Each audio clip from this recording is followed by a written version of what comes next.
주의 사자가 빌립에게 말하여 이르되 일어나서 남쪽으로 향하여 예루살렘으로 가사로 내려가는 길까지 가라 하니 그 길은 광야라. 일어나 가서 보니 에디오피아 사람 곧 에디오피아 여왕 간다게의 모든 국고를 맡은 관리인 네시가 예배하러 예루살렘으로 왔다가 돌아가는데 수레를 타고 선지자 이사야의 길을 읽더라. 성령이 빌립더러 이르시되 이 수레로 가까이 나아가라 하시거늘 빌립이 달려가서 선지자 이사야의 길 읽는 것을 듣고 말하되 읽는 것을 깨닫느냐 말하되 지도해 주는 사람이 없으니 어찌 깨달을 수 있느냐 하고 빌립을 청하여 수레에 올라 같이 있으라 하시니라. 읽는 성경 구절은 이것이니 일러스되 그가 도살자에게 가는 양과 같이 끌려갔고 돌 깎는 자 앞에 있는 어린 양이 조용함과 같이 그의 입을 열지 아니하였도다. 그가 굴욕을 당했을 때 공정한 재판도 받지 못하였으니 누가 그의 세대를 말하리요. 그의 생명이 땅에서 빼앗김이로다 하였거늘 그 내시가 빌립에게 말하되 청컨대 내가 물으니 선지자가 이 말을 한 것이 누구를 가리킴이냐 자기를 가리킴이냐 타인을 가리킴이냐. 빌립이 입을 열어 이 글에서 시작하여 예수를 가르쳐 복음을 전하니 길 갔다가 물 있는 곳에 이르러 그 내시가 말하되 보라 물이 있으니 내가 침례를 받음에 무슨 거리낌이 있느냐. 이에 명하여 수레를 멈추고 빌립과 내시가 둘 다 물에서 내려가 빌립이 침례를 베풀고 둘이 물에서 올라올새 주의 영이 빌립을 이끌어 간지라. 내시는 기쁘게 길을 가므로 다시 보지 못하니라. 빌립은 아소도에 나타나 여러 성을 지나다니며 복음을 전하고 가이사랴에 이르니라. 아멘. 35절 39절 말씀을 다시 한번 읽어보겠습니다. 빌립이 입을 열어 이 글에서 시작하여 예수를 가르쳐 복음을 전하니. 오늘 39절 다시 보겠습니다. 둘이 물에서 올라올새 주의 영이 빌립을 이끌어 간지라. 거기까지만 읽겠습니다. 주의 영이 빌립을 이끌어 간지라. 이 말씀을 이렇게 묵상하는 중에 성령이 이끄는 대로 행동하라, 이렇게 제목으로 말씀을 준비했습니다. 저와 여러분의 삶의 여정 속에 일생 동안 성령님이 이끄시는 대로 행동되어지는 은혜가 있기를 축복합니다. 오늘 말씀은 사도행전 8장에 나타난 빌립의 후반부의 말씀입니다. 빌립의 후반부에서 예수님의 역사와 그리스도의 복음과 그리고 기도가 이렇게 나타나 있음을 볼 수 있습니다. 제가 지금까지 사도행전을 계속해서 1장부터 진행해 가고 있습니다만 사도행전을 이렇게 보다가 보니까 그 크게 세 가지 주제가 흐르고 있음을 볼 수 있었습니다. 그 중에 하나가 성령입니다. 사도행전에 성령의 역사가 어디든지 이렇게 나타나 있음을 보고 때로는 성령을 받으라, 성령의 충만을 받으라, 이런 여러 가지 성령에 대해서 그동안 말씀을 했습니다. 그래서 대부분이 성령이라는 단어가 들어가서 설교의 제목이 이루어져 가고 있는데요. 오늘도 성령이 이끄는 대로 행동하라, 이런 제목이 이 제목 가운데 성령이라는 단어가 들어갔습니다. 그래서 어디든지 성령의 역사를 볼 수가 있었고요. 그 다음에 또 하나는 성령의 역사 가운데 가장 핵심적인 역사들이 몇 가지 이렇게 치유나 또는 표적들이 나타난, 귀신을 쫓아내고 질병을 고치는 이런 일들이 있습니다만 그 가운데 예수 그리스도의 이름으로 이루어지는 것을 볼 수 있고 예수 그리스도가 전파되며 십자가와 부활이 전파되고 있는 것을 볼 수 있습니다. 그리고 또 하나의 키워드는 기도하는 모습입니다. 어디든지 기도의 모습이, 그 가운데 오순절 다락방에서도 기도로 시작되어지고 성령 충만이 이루어지고 그리고 예수 그리스도의 사역이 왕성하게 강력하게 펼쳐짐을 볼 수가 있습니다. 그래서 성령의 역사가 있고 예수 그리스도가 전파되고 기도가 있는데, 기도하는 사람들에게 성령이 임했고 그리고 성령이 임한 사람들에게 예수 그리스도를 거침없이 담대히 증거할 수 있음을 볼 수 있었습니다.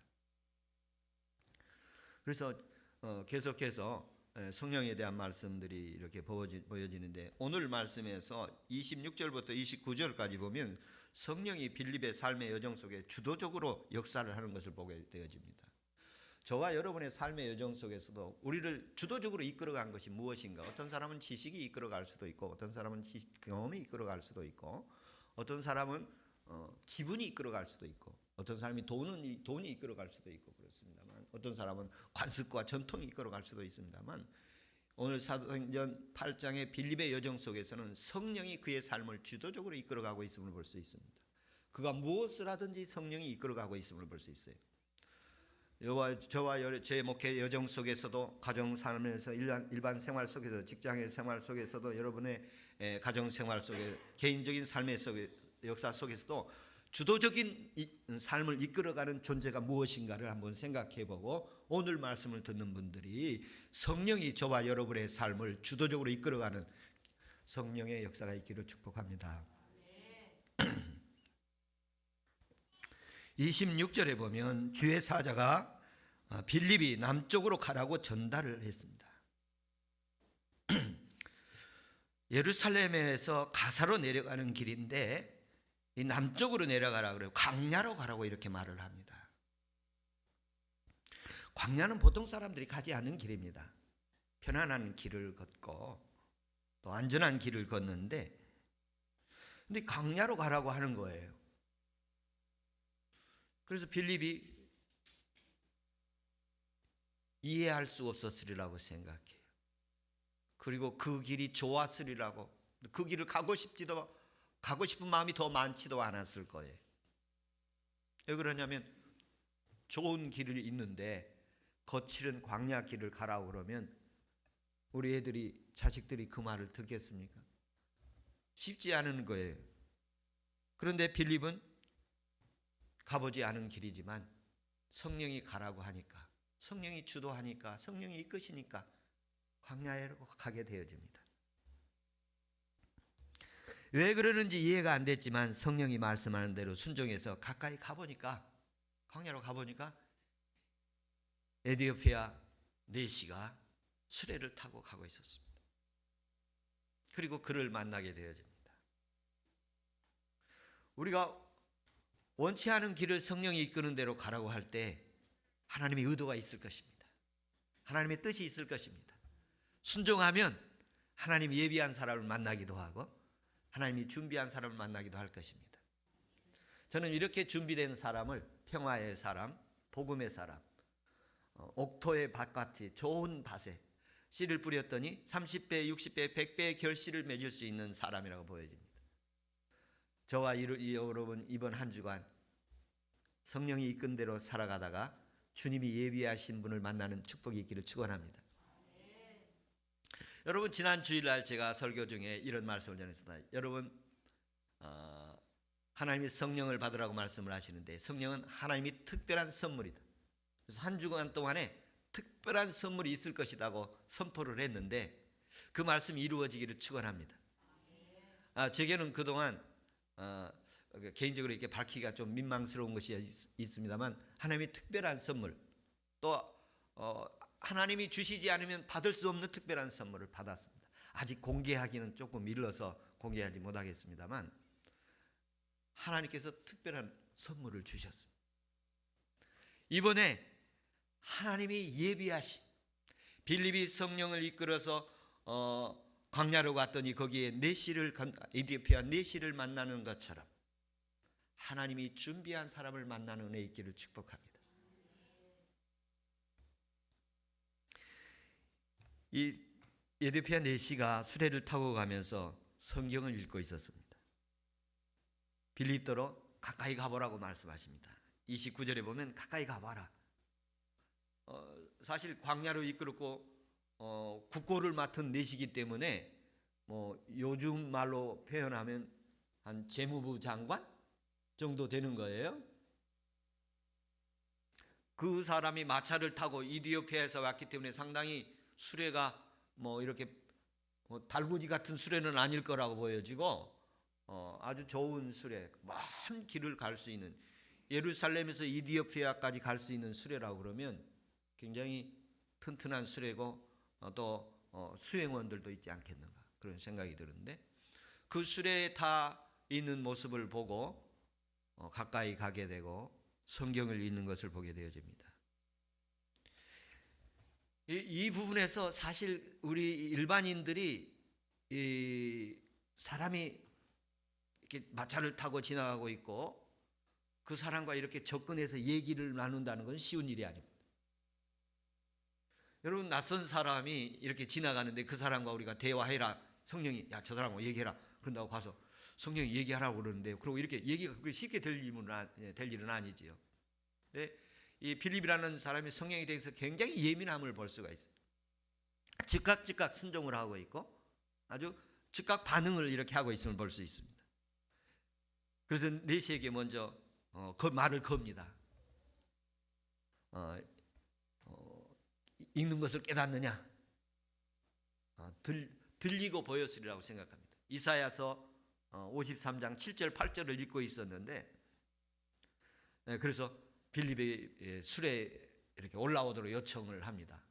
그래서 빌립이 내시와 함께 수레를 같이 타고 가면서 이사야의 글에 대해서 이제 이야기를 하게 되어집니다.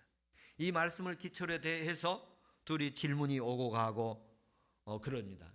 이거 누구를 가리킴입니까? 자기를 가리키는 것인가 타인을 가리키는가 이렇게 서로 대화를 나누는 질문을 통해서 대화를 시작을 하게 되어집니다.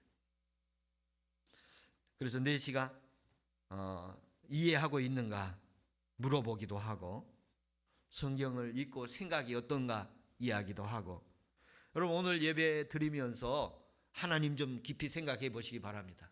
다른 생각은 다른 때 많이 하시잖아요. 이 시간에는 하나님 생각해 보시고 이 시간 주님이 설교 시간에 내게 뭐라고 하신가 집중해 보시고 하나님 말씀을 좀 잘 들어보세요. 그러면 주님 말씀 드릴 것입니다.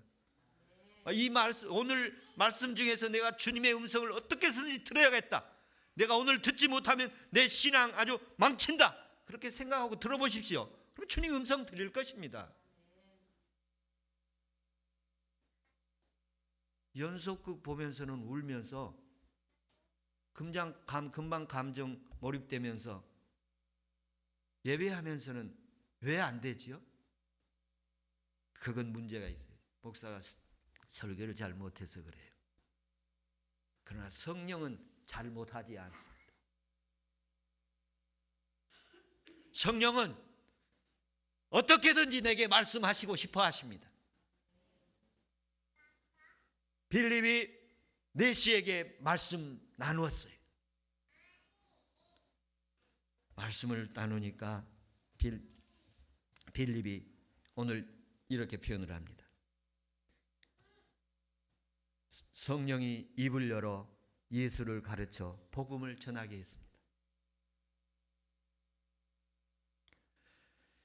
오늘 35절 말씀 아주 핵심 구절입니다. 이 30절부터 35절 말씀 가운데 그 여정이 쭉 있는데 35절에 아주 핵심입니다. 빌립이 입을 열어 예수를 가르쳐 복음을 전했다. 빌립이 입이 열렸습니다. 어떤 입이 열려면 성령이 빌립의 입을 열게 하셨습니다. 오늘도 설교자의 입을 열게 하셔서 말씀을 전하게 하시는 주의 은혜가 있기를 축복합니다. 간절히 소망합니다. 구약의 말씀 인용해서 32절 33절 이사야의 얘기를 설명을 하고 그리고 예수를 가르쳐 복음을 전했습니다. 이 복음을 전하다 예수를 복음으로 전하다 말입니다. 예수를 복음으로 전했다. 기쁜 소식을 전했다. 예수를 복음으로 전했다. 예수의 복음을 전했다. 이런 의미들인데요. 예수를 가르쳐 복음을 전했다. 이렇게 의역을 했습니다. 더 좀 쉬운 말로 말하면 예수의 복음을 전했다. 빌립이 구약 성경 이사야서를 읽고 있는 사람에게 이사야서에 나온 말씀을 가지고 예수님을 전했다는 것입니다. 이건 쉬운 일이 아니에요. 구약 성경을 읽으면서 1세대에 오셨던 예수 그리스도를 전한다는 거예요. 연결시켰다는 것입니다. 그러므로 오늘날 우리 그리스도인들의 삶의 여정 속에서 구약 성경을 읽을 때 그 속에서 예수 그리스도를 볼 수 있어야 합니다. 그래서 구약 성경은 오실 예수 그리스도에 대해서 말씀하고 있고, 신약 성경은 오신 예수 그리스도에 대해서 말씀하시고 계시고, 지금 우리에는 성령으로 오신 예수 그리스도를 말씀하고 계십니다. 이 시간 우리의 삶의 여정 속에서 예수 그리스도의 역사를 볼 수 있기를 바랍니다. 성경에서 예수 그리스도의, 구약성에서 성경의 역사를 볼 뿐만 아니라 내 삶의 여정에서 성령으로 예수 그리스도께서 어떻게 역사하시고 계신가를 볼 수 있기를 바랍니다. 그 사람은 영적 눈이 열리고 성령의 역사를 경험하고 있는 것입니다. 빌립이 예수님을 전했습니다. 그리고 예수님을 전했어요. 빌립이 예수를 복음으로 전했습니다. 예수를 복음으로 전했다는 말은 여러 가지 얘기를 하셨는데 요약 진술되고 있음을 볼 수가 있습니다. 네시가 빌립이 예수님을 전했어요. 그리고 좋은 소식이라고 전했어요. 그래서 그가 믿고 침례를 받았느냐? 저는 거기에 더 설명이 있었을 것으로 보여집니다. 그래서 제가 5가지 정도의 말씀을 준비했습니다. 예수의 복음을 전했다는데, 그러면 예수의 복음이 뭐냐? 예수의 복음이 뭡니까? 첫째, 구속과 성량입니다. 이사야서에 나온 하나님의 종의 희생을 통해서 부활하는 모습. 예수의 가장 핵심적인 복음의 내용이 예수 그리스도의 십자가의 죽으심과 부활이죠. 사도 바울이 쓴 전문적인 용어예요. 구속과 성량이라는 말은. 이 구속이라는 말은 죄값을 다 치렀다는 것입니다.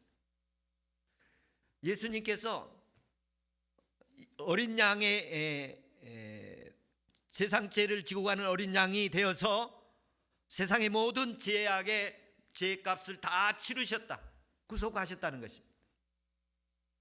이 말을 들은 네시가 예수님이 나의 죄를 위해서 십자가에 죽으셨구나 를 알게 되어지고 믿어지게 되었다는 것입니다.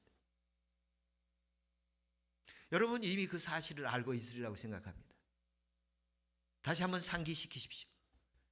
예수 그리스도가 나를 구속하셨습니다. 나의 모든 죄를 대신 짊어지시고 십자가에서 죽으셨습니다. 예수님이 피 흘린 모든 피값으로 내 죄가 용서함 받았고, 그리고 하나님의 자녀 되도록 의롭게 하셨습니다. 속량하셨다는 말은 우리를 형벌을 대신 받으셨다는 말입니다. 우리가 죄값을 치르고 그리고 마귀의 노예가 되어서 영원히 멸망을 받고 지옥의 고통을 받아야 될, 형벌을 받아야 될 대상인데, 예수님께서 대신 형벌을 받으시고 속량해 주셔서 하나님 앞에 의로운 존재로, 신분으로 변화시켜 주셨습니다. 저와 여러분이 그 사실을 알고 얼마나 기뻐했습니까? 이 사실이 믿어지는 순간 얼마나 감격했습니까? 하나님께서 구속과 속량을 주셔서 제사함을 주시고 의롭다함을 주시고 하나님과의 관계를 마귀의 자녀에서 하나님의 자녀로 회복시켜 주시고 하나님의 관계를 회복시켜 주셔서 이제 하나님의 자녀가 되어 살게 해 주셨습니다. 예배자들, 모든 예배하는 곳의 예배자들이 하나님의 구속과 속량을 받은 자들로 예배드려진 은혜가 있기를 축복합니다. 예수 그리스도의 복음이 뭐냐? 구속과 속량입니다. 예수님이 나를 위해서 십자가에 대신 지셔서 내 죄값을 다 담당해 주시고, 내가 형벌 당할, 진노와 저주를 받을 형벌을 당할 것을 다 대신 담당해 주시고 하나님께서 의롭다 해 주신 이 구속과 속량의 은혜가 저와 여러분의 삶의 여정 속에 성령으로 늘 말씀해 주시고 위로해 주셔서 힘들고 어려워도 걱정하지 마라. 내가 너를 구속했고 내가 너를 속량했노라. 담대해라. 걱정하지 말라고 주님 말씀하신 은혜 있기를 축복합니다. 둘째는 치유와 회복입니다. 예수를 믿는 사람들은 사탄으로 말미암아 병든 영혼이 되었습니다. 파괴된 영혼이 되었습니다. 파괴된 하나님의 형상이 되었습니다. 그런데 치유와 회복은 하나님의 형상으로 회복시키는 것입니다. 하나님의 성품으로 회복시켜가는 것입니다. 무의미한 인생, 허무한 인생, 열등감, 자포자기, 그리고 불만족, 불순종, 거짓과 불의, 속임, 두려움과 염려 속에 살아가던 영혼, 하나님이 당신의 자녀로 삼으셔서 치유와 회복을 주시고 하나님 나라의 왕으로, 하나님의 자녀로 당당하게 세워주셨습니다. 가진 것이 없더라도, 배운 것이 부족하더라도 하나님의 자녀입니다. 우리가 지금 비록 이렇게 살지만 하나님 나라에 가면 우리를 영광스럽게 하나님의 자녀로 세우실 것입니다. 내가 너를 핏값으로 샀노라. 우리가 서령 잘못될 때도, 불순종하고 우리가 좀 부족할 때도 우리 주님께서 하나님 보좌 앞에서 아버지, 그래도 저 영혼 내가 피 주고 값 주고 산 영혼입니다. 하나님 지켜주십시오. 우리를 위해서 탄식하며 기도하고 변호하고 계시는 주님이 계십니다. 우리는 하나님의 거룩한 사랑을 입은 하나님의 자녀입니다. 당당하십시오. 세상의 허세에 기죽지 마시고, 세상의 것들에 의해 기죽지 마십시오. 여러분, 우리 집이 먹을 것이 많이 있으면 밖에 나가서 한 끼 돈 없어 굶어도 집에 가면 잔뜩 있으면 슬프지 않습니다. 그리고 배고파도 불행하지 않습니다. 왜? 집에 가면 먹을 거 있잖아요. 그런데 집에 가도 먹을 것도 없어. 지금도 없어. 그러면 비참해질 것입니다. 우리가 비록 이렇게 지금 여러 가지 모습으로 세상에서 힘들고 어렵게 살아가지만 우리가 하나님 나라에 가면 주님이 우리를 천국에서 잔치를 베풀 것이고 영광스럽게 맞이할 준비를 하고 계신 줄로 믿습니다. 잠시 우리가 이 땅에 살아가는 동안에 주님 바라보고 주님 기쁘게 맞이하는 삶을, 소망을 가지고 살아가는 은혜가 있기를 축복합니다. 어차피 한번 살다 가는 인생 의미 있게, 보람 있게, 떳떳하게, 정직하게 살아가는 은혜가 있기를 축복합니다. 셋째는 축복과 부요함입니다. 예수 안에 있는 모든 하나님의 상속, 그래서 하나님의 자녀가 된다는 것은 하나님의 상속자가 된다는 것입니다. 축복과 부요함이 있어요. 예수 믿는다는 것은 뭐냐면 이제 복 받는 거예요. 예수 믿는 것보다 더 큰 복이 없습니다. 믿음이 금보다도 귀한 것입니다. 하나님의 축복과 은혜와 권능, 이 영광의 상속자, 하나님의 상속자가 되는 것입니다. 하나님의 상속자가 됨으로 말미암아 우리는 큰 축복과 그리고 부요함이 있습니다. 이 축복이라는 말은 부요함이라는 말하고 같은 언어예요. 이 축복이라는 기본적인 개념이 하나님 나라의 영적인 하나님의 관계에 사용되기도 했습니다만, 요한복음 10장 10절에 보면 너희가 예수를 믿으면 생명을 얻고 더 풍성함을 얻게 하려 함이라. 예수 제대로 믿으면 이 땅에서도 부요함 주실 줄로 믿습니다.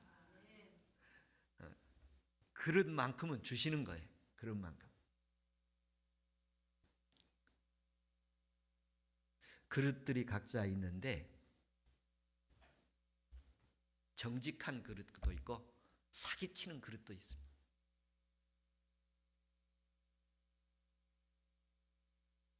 저와 여러분의 삶의 속에서 믿음의 큰 그릇이 있기를 축복합니다.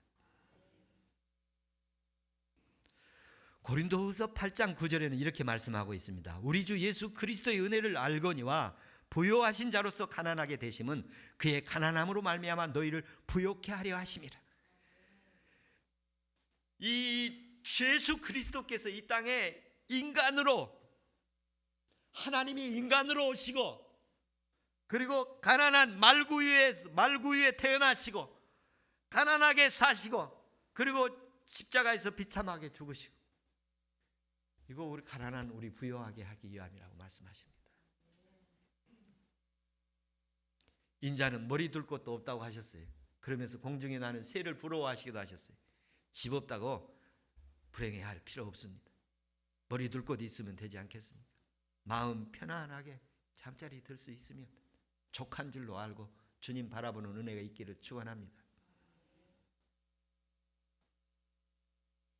어떤 때는 풍성함이라고도 표현하기도 하고 부요함이라고도 표현하는데, 하나님이 축복하시되 우리를 풍성하게 해주신다는 것입니다. 저와 여러분 삶의 여정 속에 풍성함이 있기를 축복합니다. 자족하는 풍성함이 있기를 축복합니다.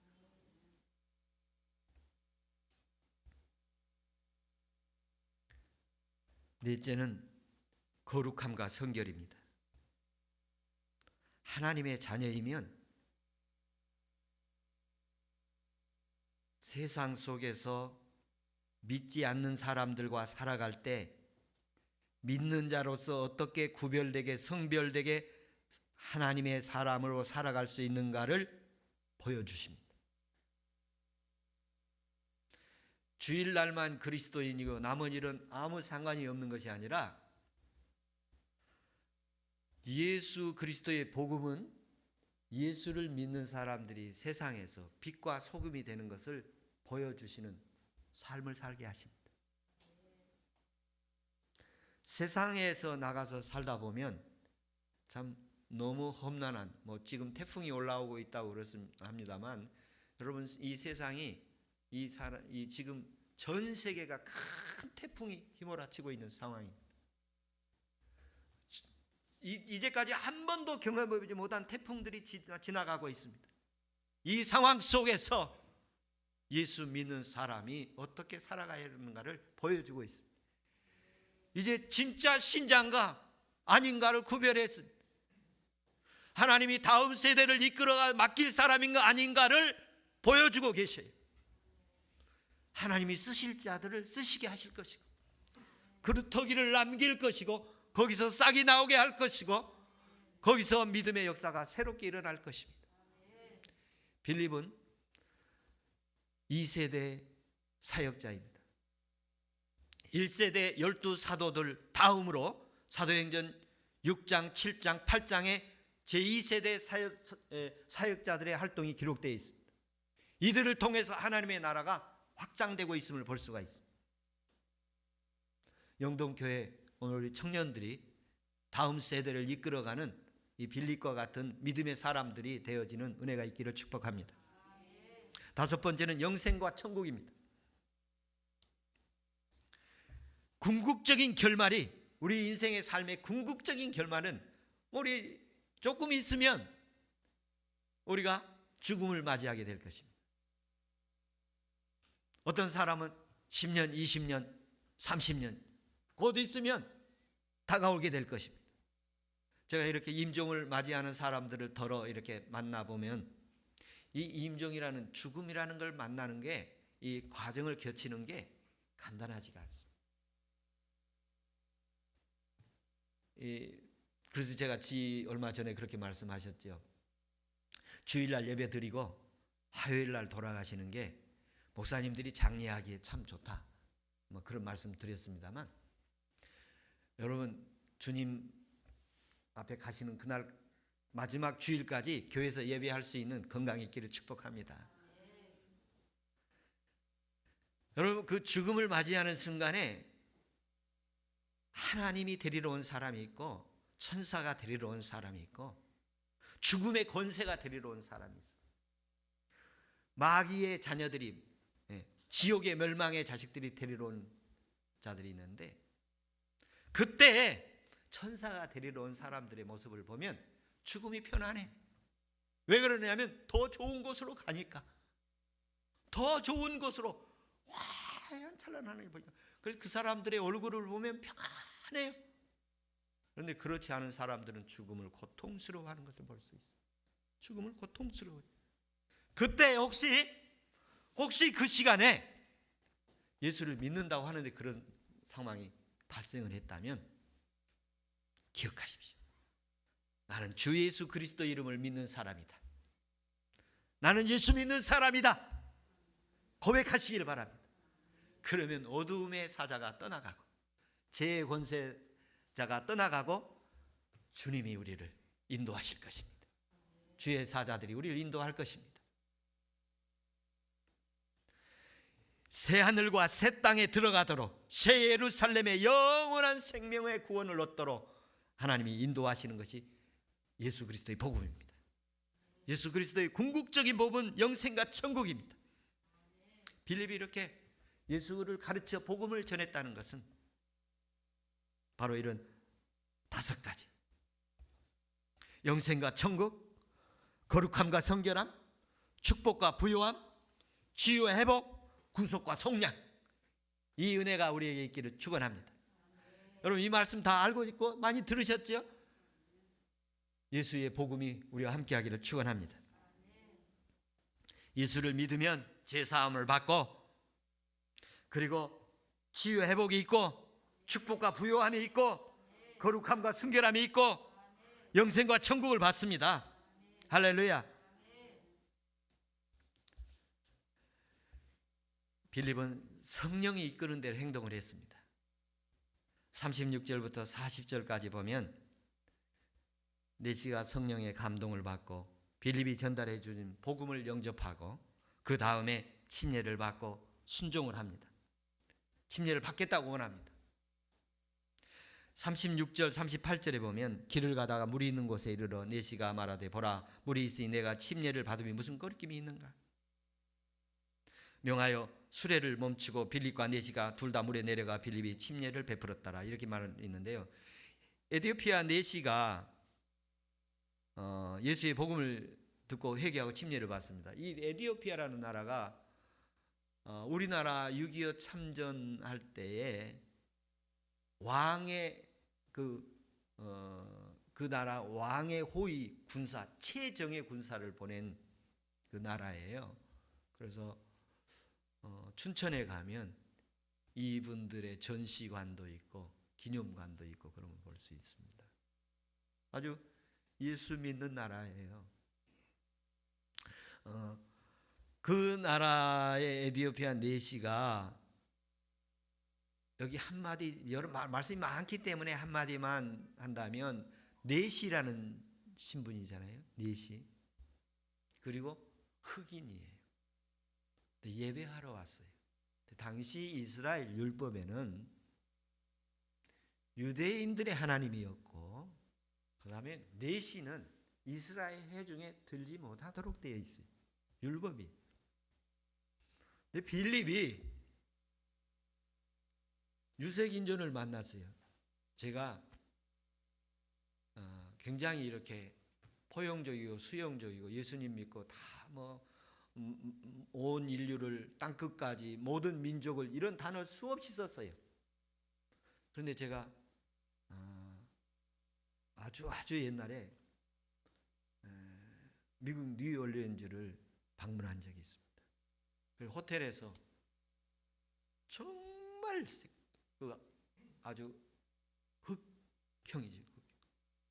아주 검정색의 피부를 가진 그 형제가 나를 안아줬어요.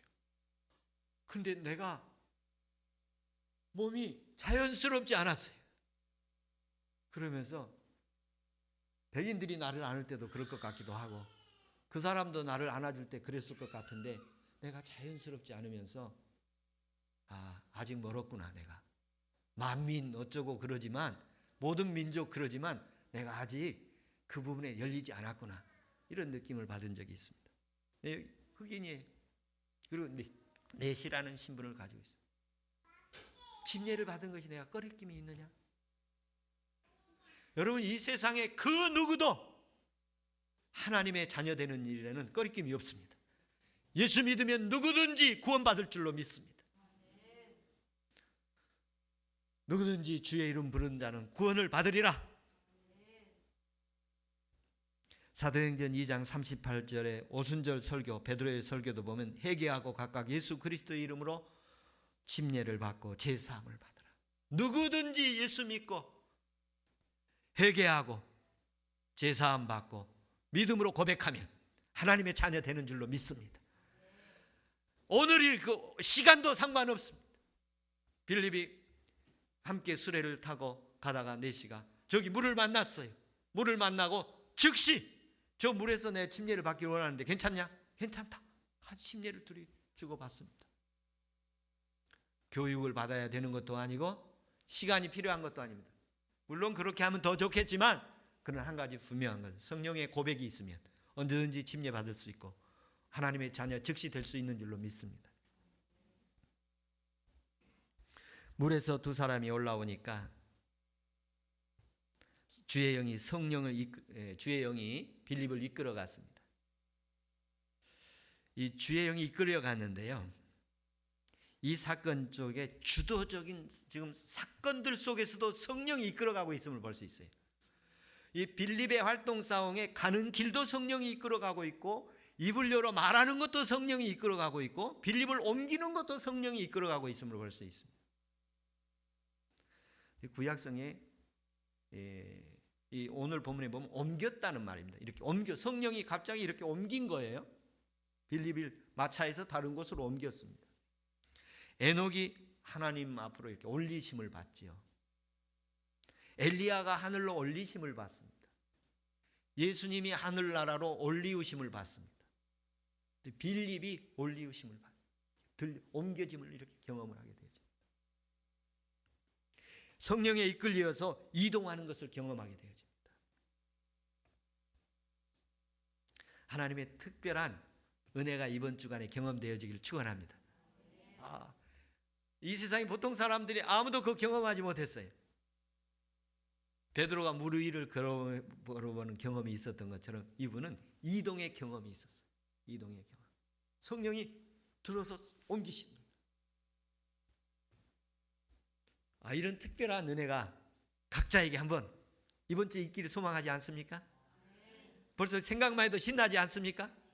하나님이 특별한 은혜 있을 줄로 믿습니다. 주님의 영이 성령이 빌립을 광야로 이끌어서 에티오피아 내시에게 복음을 전하고 성령이 세밀한 음성을 듣고 순종을 그때 순종을 하고 내시가 이사야서를 읽고 있는 것을 기초로 해서 예수의 복음을 전하고 그리고 성령이 우리로 하여금 이제 성령이 하나님 나라를 예수 그리스도의 복음을 우리에게 전하게 한 줄로 믿습니다. 그래서 우리에게도 예수 그리스도를 성령이 이끌려서 전하는 은혜가 있기를 축복합니다. 그러면서 제가 이번 주에 이런 마음이 들었어요. 우리가 팬데믹 상황 속에서 예배를 제대로 드리지 못하고 아직도 주일 예배 한 번 드리고 있고 그리고 넷째 주일만 오후 예배를 지금 드리고 있습니다. 그리고 전도하는 거 이제까지 한 번도 못했습니다. 9월 달부터 우리 입구에서 교회 입구에서 다시 전도하는 것이 시작될 수 있기를 회복될 수 있기를 소망합니다. 여기에 헌신자가 있기를 바랍니다. 오늘 말씀을 듣다 빌립이 내시에게 성령에 이끌려가서 입을 열어 예수를 전한 것처럼 우리가 주일날 또는 어느 날 9월 달부터 교회가 우리 지역 주민들에게 예수 그리스도의 복음을 전하고 교회를 알리는 이런 복음 활동이 다시 시작되기를 소망합니다. 여기에 자원자가 있기를 바라고 여기에 마음에 오늘 주일날 10분이라도 복음 전하면서 복음 전할 수 없을 때는 전도지라도 드리면서 전도용품이라도 드리면서 이렇게 예수 그리스도를 전하는 모습이 있기를 축복합니다. 예수 그리스도께서 이런 충성들은 증이 되면서 복음 전하는 사람들로 성령이 이끄는 대로 행동을 했습니다. 성령이 이끄는 대로 행동되어진 은혜가 있기를 축복합니다. 그러면서 제가 서두에 세 가지 키워드가 있다고 말씀드렸지 않습니까? 그 중에 하나가 성령 그리고 예수 그리스도 그리고 기도라고 했는데 본문에서 기도를 찾는데 기도가 보이지 않아요. 그런데 하나님이 보여주셨어요. 유대인들의 1세기 유대인들의 기도는 두 가지 기도가 있었습니다. 하나는 발성 기도입니다.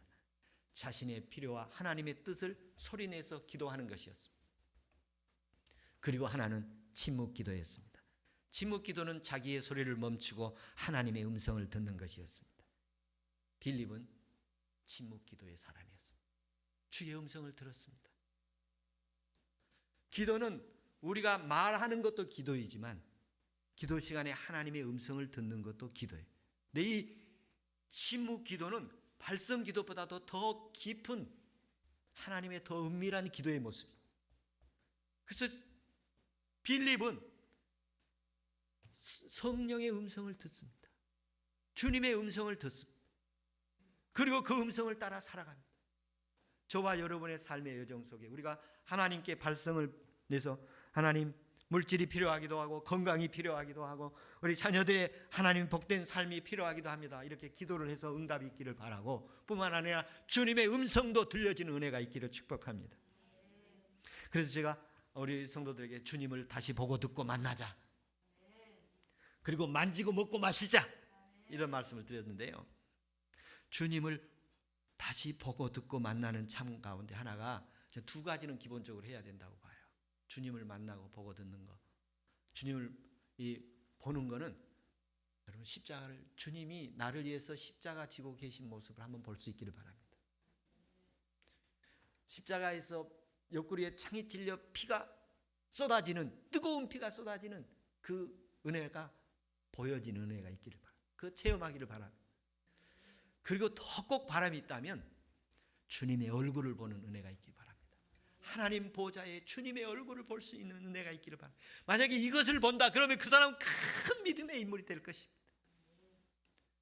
그리고 주의 음성을 듣기를 바라는데, 주의 음성을 듣는 사람이 성경에 많이 있어요. 확실하게 금주에 좀 주의 음성을 듣기를 바라는데, 주의 음성을 듣는 사람들의 여러 모습이 있어요. 오늘 또 주의 음성을 빌립이 여러 가지로 듣습니다만, 제가 성경을 더 이렇게 살펴보는 가운데 제게 다가오는 것은 이름 불러주는 거예요. 모세야, 모세야, 모세야, 모세야 부르셨어요. 그래서 그를 이스라엘 민족의 구원자로 세우셨어요. 사무엘아, 사무엘아 이름을 불렀습니다. 사무엘아, 사무엘아 이름을 불렀을 때 그를 이스라엘의 국부로 삼으셨어요. 신약 성경에서 베드로에게 시몬의 아들 요한아, 요한의 아들 시몬아, 요한의 아들 시몬아, 네가 나를 사랑하느냐 3번이나 불러주셨습니다. 그래도 위대한 사도 되게 하셨습니다. 사울아, 사울아 어찌하여서 나를 핍박하느냐 사도행전에 3번이나 기록하게 하셨어요. 위대한 선교사 되게 하셨습니다. 하나님은 이름을 부르시고 사명을 주셨어요. 이름 부르신 건 좋은데 사명이 마음에 안 들 수도 있어요. 그래도 내 이름 한번 불러주시는 은혜 있기를 축복합니다. 이번 주에 기도하다가 조용히 한번 이제 내 말을 그치고 주님 내게 뭐라고 해 주십시오. 그러면 이름 불러주십시오. 아무개야 내가 너를 사랑한다. 내가 너를 사랑한다. 걱정하지 마라. 내가 너와 함께 있다. 주님 이름 불러주신 은혜 있기를 축복합니다. 하나님은 이름 부르시고 사명 주셨습니다. 그 사명 영광스럽게 감당하다 하나님 앞에 면류관 받기를 주의 이름으로 축원합니다. 기도하겠습니다.